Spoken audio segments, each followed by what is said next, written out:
नमस्ते। मैं आप लोग के बीच में एक सुंदर सा कन्यादान के गीत लेके आ रही हूँ, बेटी विवाह की। तो सुनिए मेरे प्यारा सा एक गीत। कि पापा के छपरिया चढ़ी मुर्गवा, बोले हो मुर्गा बोलिया सुहावन लागे हो, मुर्गा बोलिया सुहावन लागे हो। आजू के रतिया पापा जी जागल रही हो, तोहरा घरवा में चोरवा ढुकिए हो, तोहरा घरवा में चोरवा ढुकिए हो। धन दौलतिया पापा जी बाची जइहे हो, सुंदर धियावा चोरिया जइहे हो, सुंदर धियावा चोरिया जइहे हो। चाचा के छपरिया चढ़ी मुर्गवा, बोले हो मुर्गा बोलिया सुहावन लागे हो, मुर्गा बोलिया सुहावन लागे हो।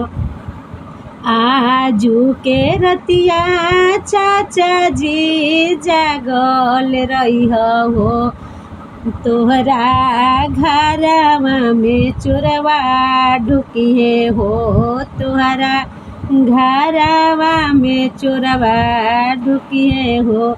धन दौलतिया चाचा जी बाची जइहे हो, गैया भैंसिया चाचा जी बाची जइहे हो, सुंदर धियावा चोरिया जइहे हो, पोसल धियावा चोरिया जइहे हो।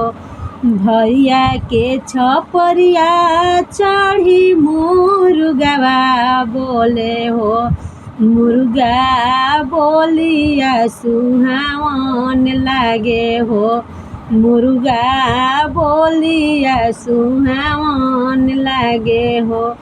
आजू के रतिया भैया जागल रही हो, तोहरा घरवा में चोरवा ढुकिए हो, तोहरा घरवा में चोरवा ढुकिए हो।